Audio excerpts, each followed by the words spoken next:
Out of nowhere, Squad has just made their biggest announcement in years. There's no new factions, no new game modes, no emotes or other paid monetization. No, Squad will be completely reworking how infantry combat works. It's going to be a massive change to the game's fundamentals that every single player will feel. Late Thursday evening, OWI posted this dev blog, Infantry Combat Overhaul, and before going into the specifics of what's actually changing, there was a pretty straightforward heart-to-heart about the game's development. Squad traces its roots back to the esteemed Project Reality mod for Battlefield 2. The mod's immersive and realistic combat mechanics garnered immense praise and a dedicated following, laying the foundation for Squad's creation. Its emphasis on teamwork, communication, and coordination as essential ingredients to triumph became the driving force behind our vision for Squad. Yet during Squad's development, we faced the inevitable temptation to stray from this original vision. Influenced by prevailing shooter trends and the desire for broader appeal, we found ourselves at times prioritizing individual skill and instant gratification over the core principles that made Project Reality exceptional. The evolving gaming industry, with its emphasis on fast-paced action and solo play, gradually seeped into Squad's design choices, leading to mechanics and features that favored a more independent playstyle and somewhat diluted the importance of teamwork and coordination. Recognizing this drift from our roots, we have decided to take a decisive step towards rectification and realignment. Our upcoming changes to the infantry combat systems signify a renewed focus on fostering an environment that thrives on teamwork, communication, and coordination. By acknowledging and addressing these past deviations, we recommit ourselves to delivering an authentic and immersive experience reminiscent of the vision we set out with for Squad. Moving forward, our primary goal is to steer Squad's combat systems toward a greater emphasis on teamwork and cooperation. We have learned valuable lessons from our previous work and player feedback, which have highlighted the need to enhance the gameplay experience by fostering a stronger sense of camaraderie and strategic decision-making. One of the key changes we are implementing is to create longer firefights and provide more opportunities for tactical choices as a squad. By adjusting the pacing and dynamics of combat, we aim to extend the duration of engagements, allowing players to make informed decisions and employ various tactics to overcome the situation. This will not only deepen the tactical aspect of Squad, but also generate more memorable war story moments that players can share and reminisce about. In addition, we are striving to make combat more approachable for players of all skill levels. We understand the importance of creating an inclusive environment where new players can feel useful and contribute to the overall success of the squad. By providing opportunities for newcomers to engage in suppressive fire or support roles, while experienced players execute flanking maneuvers and decisive pushes, we aim to strike a balance that promotes both learning and effective teamwork. In conclusion, our vision for Squad's combat system entails a shift towards enhanced teamwork and cooperation, longer and more strategic firefights, and a more approachable experience for players. We anticipate that these changes will fundamentally change the way Squad is played. The benefits will be far-reaching, fostering stronger player engagement, more dynamic and memorable moments, and ultimately solidifying Squad's position as a premier multiplayer first-person shooter game that thrives on teamwork and strategic thinking. First off, this is a pretty incredible statement to read. A dev team has just admitted that the game that they wanted to make didn't really materialize how they envisioned it, and instead of staying the course, now they're going back and completely reworking it. Now, I didn't play too much Project Reality when it was current content, but I do know those that played the Battlefield 2 mod praise it for the large-scale team play aspect. And it's not that Squad doesn't have gameplay mechanics that encourage teamwork, but I do see where OWI is coming from in this statement. For all the great immersive moments Squad has, there are equally frustrating or cheesy moments that come from something like being killed by someone in an open field because they are QE lean spamming, and changing things like this 3 years after release is a really bold move. Now, with that statement out of the way, let's see what they're actually going to do with the game. The first major change is a complete rework to the suppression mechanic, with the dev stating, "Our goals for suppression were to make it a core part of the combat puzzle, give greater purpose to MGs, and make it useful to shoot at the general location of the enemy without necessarily having a clear view of them. We will now experience some sort of visual effect while being suppressed, with a new blur that will increase depending on the level of suppression you're under. Suppression will now blur the distance, but it will keep your foreground navigable, so you can seek cover, return fire, or escape, with some new visual effects kicking in as it becomes more severe. There will also be a new sway and flinch penalty to players who are suppressed, encouraging counter suppression in the form of returning a large volume of fire instead of trying to one-tap the shooter. Different weapons will also handle suppression differently, with MGs, heavy vehicle-mounted machine guns, or autocannons suppressing you faster and the effect persisting for longer. Explosions like grenades, mortars, artillery, and high explosive rounds will also suppress you, but if you are in a protected turret or an emplacement bunker, you will have some form of suppression resistance. And finally, there will be improved bullet penetration exit effects, so you can actually tell when you're being shot at when you're in buildings. This is a huge change, and it's one that makes me cautiously optimistic, I think is the best way to put it. If done properly, suppression can now actually be a force multiplier on the battlefield, and having an automatic rifleman or MG lay down fire to force the enemy to take cover while you move your squad could be a very real and effective tactic. But if suppression is done poorly, every single shot that is fired in your general direction could give off some form of annoying screen blur. We don't have examples of how it's going to look in squad just yet, but I really hope the devs don't go the hell let loose route where your entire screen gets some sort of greasy Gaussian blur when taking incoming fire. It is true that squad suffers from a lack of the real world suppression mechanic, but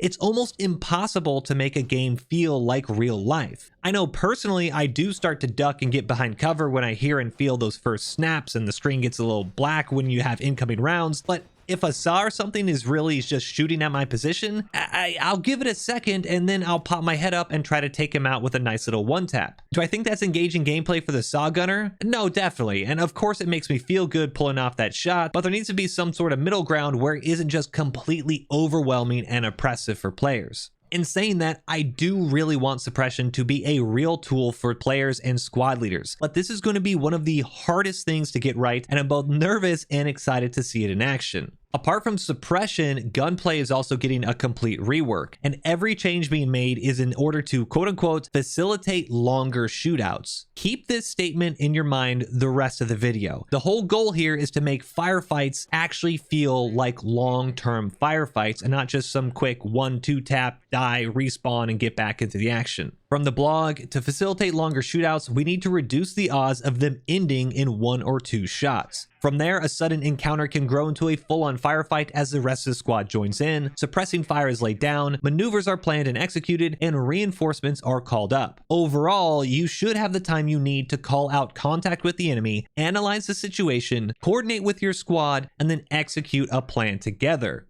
This means that every weapon is now being reworked to have a defined role, with strengths and weaknesses which need to be covered and complemented by your squad mates. With that being said, buckle up because everything you thought you knew about squad's gunplay is about to change. Hip fire has now been removed in favor of point shooting, which means that the weapon will move with your camera in a cone of motion as you look around, increasing non-ADS time for firing. Because of this, bullets will now go exactly where your weapon is pointing at all times, meaning that firing from a dead sprint can cause the first few rounds to actually impact by your feet, as the weapon has yet to be raised to a proper firing position. This is a feature that I'm actually really interested in seeing play out and should raise the skill ceiling when it comes to firefights. You're no longer going to be running, sprinting around, and instantly one-tapping people, and point firing is already a really big thing in games like Tarkov and other tactical shooters, and I think it will be generally a positive thing for the overall feel of squad's gunplay. Added to the hip firing is a new recoil system, and this recoil will now cause rotation on more axes, meaning that instead of a simple up and down, you may get a lot more left and right or diagonal recoil patterns, causing a cone of fire shot pattern.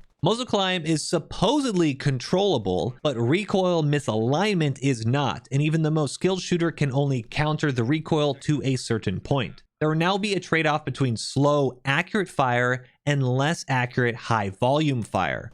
These two changes, I think, will make weapons feel a lot more realistic while in your hands, which should be a good thing, but this next change to weapon sway and stamina doesn't get me nearly as excited. There's now an increase in the initial target acquisition time. Sway will now rotate the weapon to misalign with the sights, meaning you won't have the usual simple camera movement which disrupts your view, but you'll get something like what you see here when you move around the marksman rifles. The goal is to make it feel much more like a soldier holding a weapon in two hands, and sway is ultimately decided based on your stamina, movement, and stance. If you're prone or bipoded, your sights will line up a lot quicker than being crouched, and standing straight up will take the longest to dial them in. Finally, you can no longer instantly steady your aim, with the accuracy benefits of holding your breath fading over a couple of seconds. In the description here, the devs state that you must be more patient when lining up shots on targets of opportunity, or you could fire a burst immediately in hopes of fixing them in place with suppression until your teammates can get involved.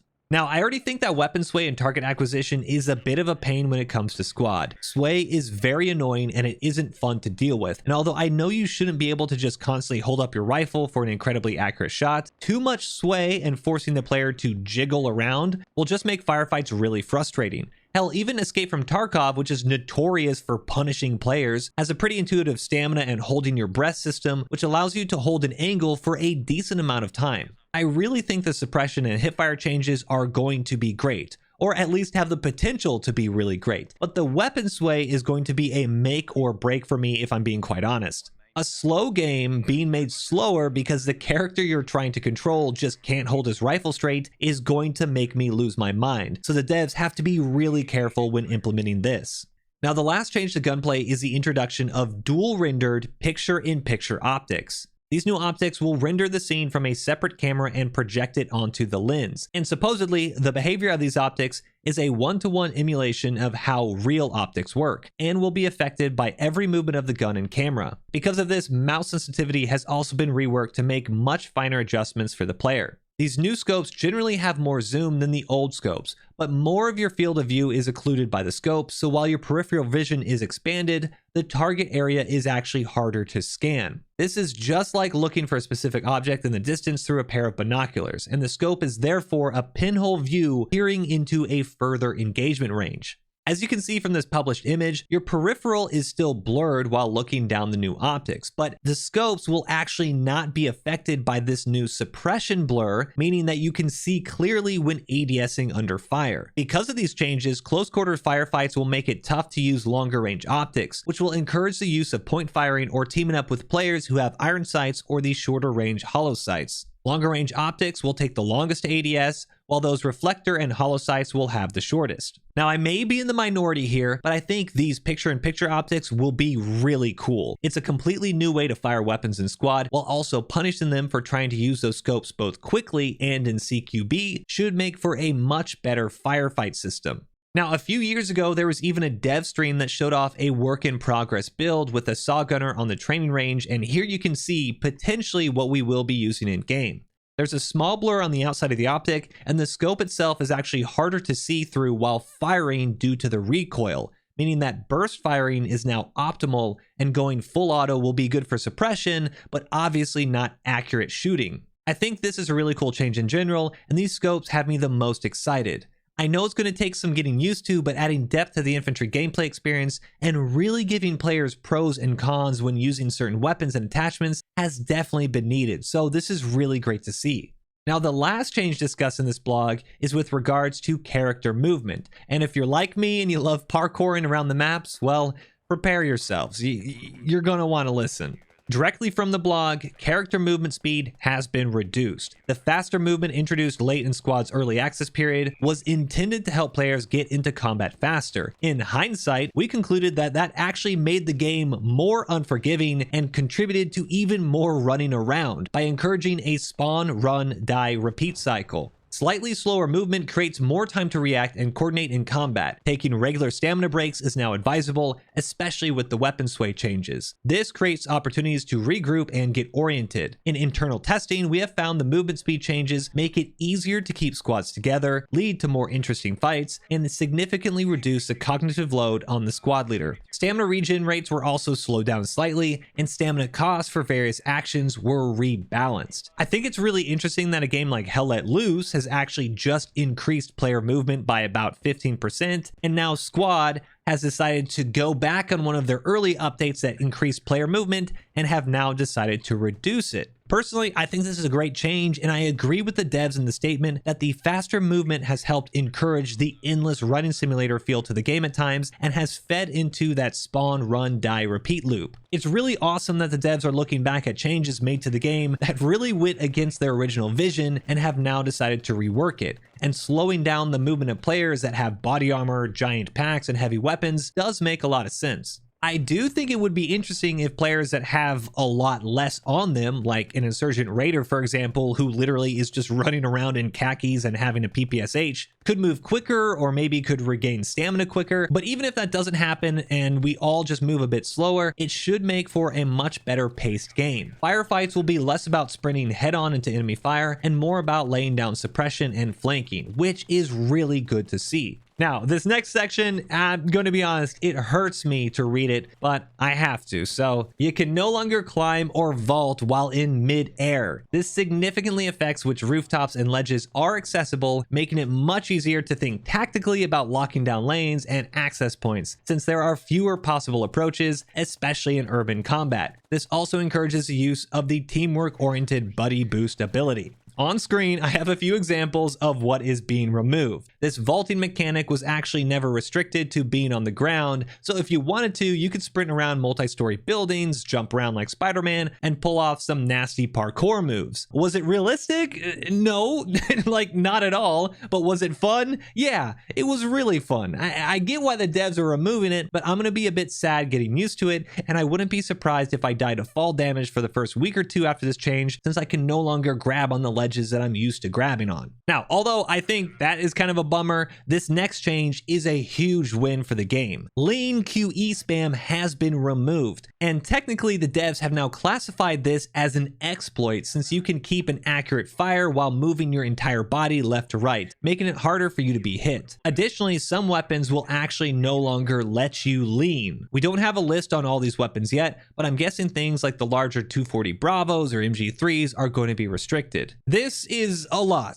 Like, I love the fact that the devs are taking a long, hard look at the game and coming to the conclusion that some things just aren't what they wanted. Things like the movement changes, yeah, obviously I'm going to miss jumping around like Spider-Man, but generally, I think those are going to be very positive things. And ultimately, whether you agree or disagree with all these changes, I think this blog should really prove to the community that the team that is working on Squad is invested in the game and is not just trying to cash out with the 10-cent money and emotes like some people might have thought. It's very easy to not do anything to Squad Gunplay. Like, literally everything in this blog could have never even been touched, and instead just work on the factions, maps, or paid cosmetics. But this is a feat that really takes some balls to change, so I've got to give the devs credit on that. Do I like everything that I've read? No, I'm going to be honest, I don't. There's some things in here, especially stamina and sway, that make me a little nervous, but I think the good is outweighing the bad here. And although we don't have dates just yet, it does appear that there will be plenty of public playtesting and tweaks to make these things feel good. If sway and stamina cannot be oppressive, and suppression can be a benefit and not just some annoying screen blur, I think we may be entering a new era of Squad that will not only bring some of the older players and Project Reality players back, but also give a depth to Gunplay, which should help grow the audience as well. I'm excited, I'm cautiously optimistic,